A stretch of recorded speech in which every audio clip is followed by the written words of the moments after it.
Todos cuando éramos niños teníamos un juguete o peluche favorito, uno con el que jugábamos todos los días hasta que la noche caía.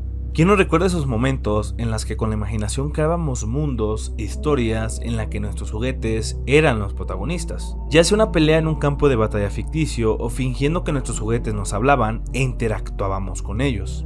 Pero hay algo que me sorprende al recordar las noches de mi infancia cuando me quedaba dormido solo en mi habitación. El hecho de que a veces, durante las madrugadas, sentía que mis juguetes me estaban observando.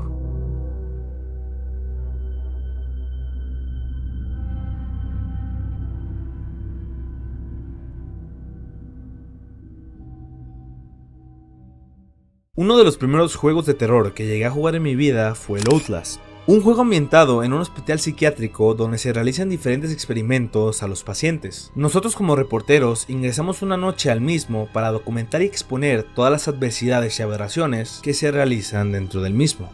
El juego goza de una ambientación oscura. Al ser dentro de un edificio, el mismo es enorme, donde en cada rincón se esconden criaturas deformes dispuestas a acabar con nosotros. Desde un gordo que nos persigue por todo el hospital, hasta un doctor psicópata que quiere cortarnos todas las extremidades. La estética que maneja es muy común en juegos de terror. El edificio abandonado que oculta un oscuro secreto, las criaturas bizarras y escenarios oscuros donde el silencio carcome todo alrededor. Pero lo curioso de esto es que hace unos años un tipo de terror ganó bastante popularidad por ser algo distinto a lo que siempre habíamos visto relacionado a los juegos de terror hasta esos momentos. El terror infantil. Mejor conocido como terror de mascotas o horror mascot en inglés, este es un subgénero del horror que se centra en personajes tipo mascotas, como muñecos, peluches, animatrónicos o títeres, que originalmente deberían ser amigables o infantiles, pero que se vuelven siniestros, peligrosos o directamente asesinos. Juega psicológicamente con la nostalgia de la infancia, así como el hecho de hacernos cuestionar la seguridad de los espacios en los que crecimos o que nuestro inconsciente determina por seguros. Una habitación, un parque de diversiones, entre muchos otros. Funciona porque rompe una regla emocional básica. Lo que debería ser seguro y alegre, como un personaje infantil o un sitio que de niños nos hacía sentir confortables, se convierte en peligroso y perturbador. Es sorprendente cómo algo que debería considerarse inofensivo e infantil pueda tomar una perspectiva bastante turbia. ¿Cuántas historias no existen en internet acerca de gente que vio a sus muñecos moverse, hablar o hacer cosas obscuras? Esto podría venir desde la imaginación que poseemos desde muy pequeños. Muchas veces esa imaginación que nos sirve para entretenernos o divertirnos puede llegar a distorsionar lo que se considera simple. Cuando eres niño, eres más propenso a que tu mente te juegue malas pasadas. Estar acostado en la oscuridad de la noche, mirar directo al armario donde un montón de ropa acumulada logra ante nuestros ojos imaginativos y con poca visión, transformarse en una figura que ante nosotros podría hacernos daño. Cuando yo era niño le tenía un miedo tremendo a los espejos. Lo sé. Sé que podría sonar un poco tonto que uno de mis miedos más traumáticos sea un simple espejo.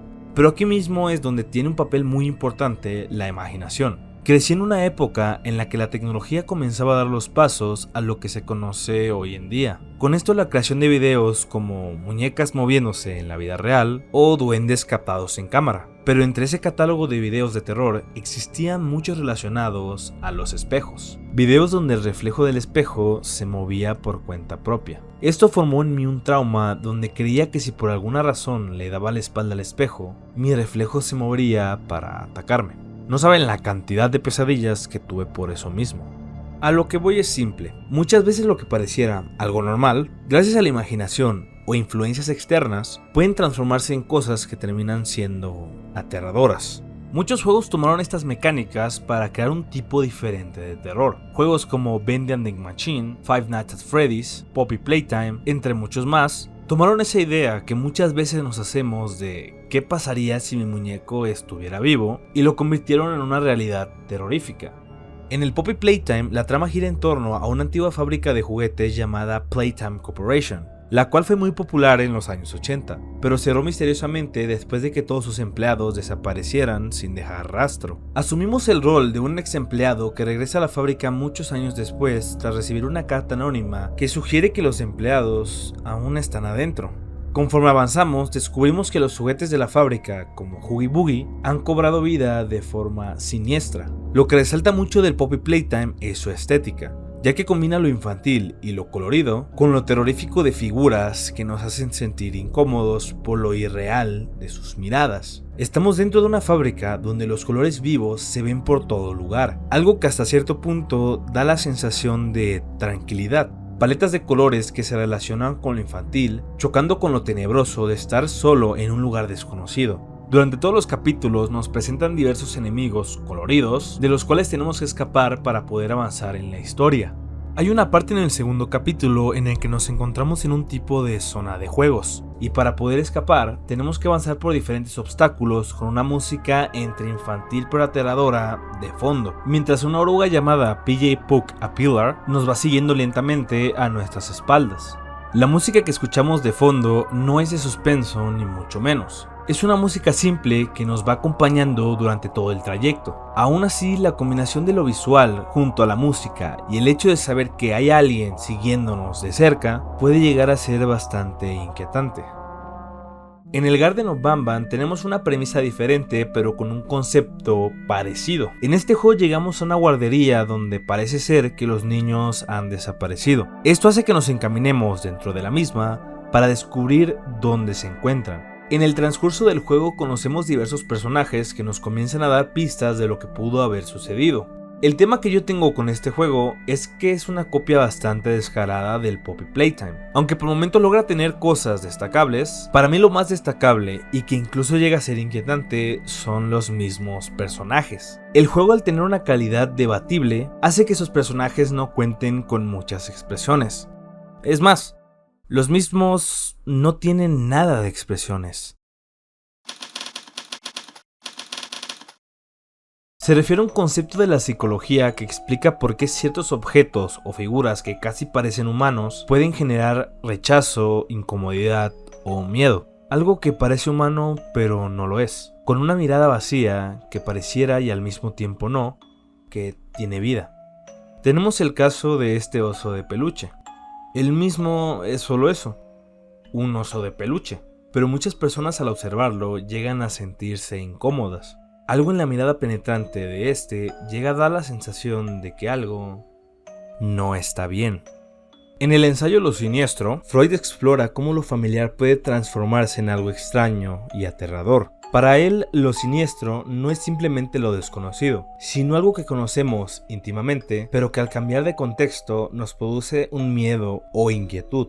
Como podría ser un muñeco que aparenta ser más que eso, o una canción infantil llevada a un entorno más oscuro. Garden of Banban juega con esta idea al presentar criaturas de estilo infantiles, con formas lindas pero perturbadoras, sonrisas falsas y ojos inexpresivos, movimientos antinaturales y entornos coloridos que contrastan con la tensión y el terror.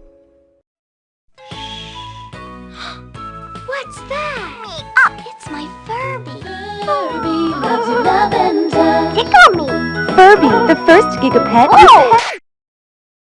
Un Furby fue un muñeco muy popular que se lanzó a finales de la década de los 90. La principal característica de estos es que contaba con tecnología para hablar y moverse, y era capaz de aprender palabras así como responder al tacto. Aunque estos fueron un furor al momento de su lanzamiento, los mismos comenzaron a verse envueltos en diferentes situaciones extrañas. Muchas personas reportaban que a mitad de la noche escuchaban cómo estos comenzaban a moverse y hablar sin que nadie los tocase. Incluso algunas personas afirmaban que seguían encendidos incluso después de retirarles las baterías. El Tattletale toma todas estas historias oscuras detrás del Furby y lo transforma en algo más aterrador, poniéndonos en la piel de un niño que días antes de Navidad decide escabullirse en la noche y abrir su regalo, descubriendo así un Tattletale. Al principio el mismo parece adorable, inocente hasta cierto punto, pero con el paso del tiempo comienzan a pasar cosas extrañas y aterradoras. Toma lo que básicamente era la función del Furby, que era tratarlo como una mascota, y hace que se vuelva más estresante, al tener que peinarlo, alimentarlo y recargarlo, ya que si por alguna razón no realizamos estas tareas, él mismo comienza a llorar, provocando que una entidad llamada Mama nos ataque. No sé ustedes, pero a mí de niño estas cosas me daban mucho miedo. Gracias, madre, por nunca comprarme uno. Five Nights at Freddy's fue uno de los primeros juegos en tomar esta idea y transformarla en una realidad oscura. Todos conocemos la trama. Un guardia de seguridad es contratado para vigilar las cámaras durante la noche, pero descubre que los animatrónicos están vivos y buscan acabar con él. En un momento donde los juegos de terror se veían así, esto por alguna razón llamó bastante la atención. Tanto la mecánica de juego, que era muy llamativa, como los enemigos que más que aterradores son extraños de ver, porque ya no son personajes deformes o creados para que su aspecto nos atemorice, sino que son animatrónicos, con formas de animales. Todo esto sumado con la tensión que genera al no poder movernos más que para revisar las cámaras y cerrar las puertas, hace que el juego se sienta agobiante y hasta cierto punto único.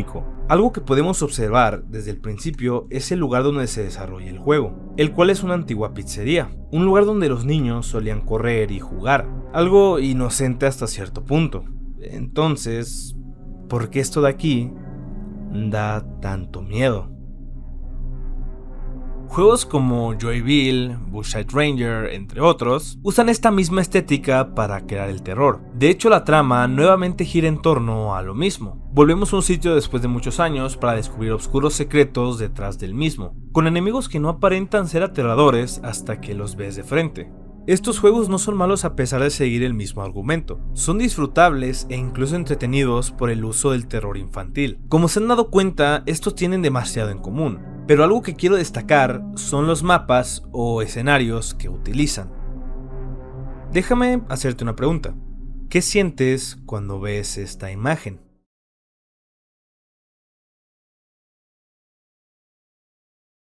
En sí, no debería de haber algo raro en esta misma, pero por alguna razón nuestro inconsciente hace que nos sintamos extraños al observarla, como si muy al fondo, donde nuestros ojos ya no ven claramente, hubiese algo oculto entre los colores y la oscuridad. No podemos hablar de este género de terror sin hablar de los espacios liminales. Estos son lugares familiares para nuestros ojos, pero que poseen características que nos hacen sentir incómodos, como si algo no estuviera bien. Una oficina puede ser un lugar atareado de gente, donde el ruido de las voces, teléfonos sonando y pasos son constantes. Pero, ¿qué pasa si tomamos todo eso y lo quitamos dejando solo una oficina completamente vacía? Esto es un espacio liminal. Y así como esto puede causar incomodidad, esto puede causar mucho más. Aunque estos lugares están diseñados para ser lugares seguros y divertidos, cuando se muestran en ciertas condiciones, vacías, mal iluminadas o deterioradas, pueden volverse muy inquietantes. ¿Cuántas historias no giran en torno a zonas de juegos para niños donde al llegar la noche y encontrarse vacíos, ante los ojos cambia la perspectiva de estos mismos? Empleados que dicen ver niños encima de los toboganes a altas horas de la noche, o gente que dice que en la parte más oscura puede escuchar voces. Pasar de una zona de diversión y entretenimiento a un lugar donde la incomodidad es palpable. Yo de niño amaba estos lugares. Cuando crecí, por obvias razones, ya no era apto para poder subirme a estos mismos. Y me acuerdo que un día hablando con unos amigos salió el tema de estas zonas para niños, donde todos decíamos que por alguna razón, ahora que ya somos grandes, estos lugares ya no los vemos con los mismos ojos de antes. Entre toda la conversación salió esta fotografía.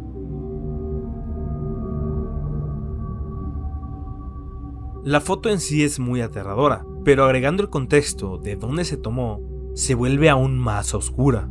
¿Se acuerdan que les hablé de una escena en particular del Poppy Playtime? Pues esta encaja perfectamente con lo que acabamos de hablar, porque estamos recorriendo un lugar que a primera vista no es aterrador, pero al momento que las luces se apagan y comienza a sonar la música, se transforma por completo. Ya no es un lugar colorido donde solo hay que llegar del otro lado, ahora es sombrío e incierto. No podemos ver más allá para saber si estamos cerca de acabar y a espaldas nuestras hay algo que nos persigue lentamente el paso.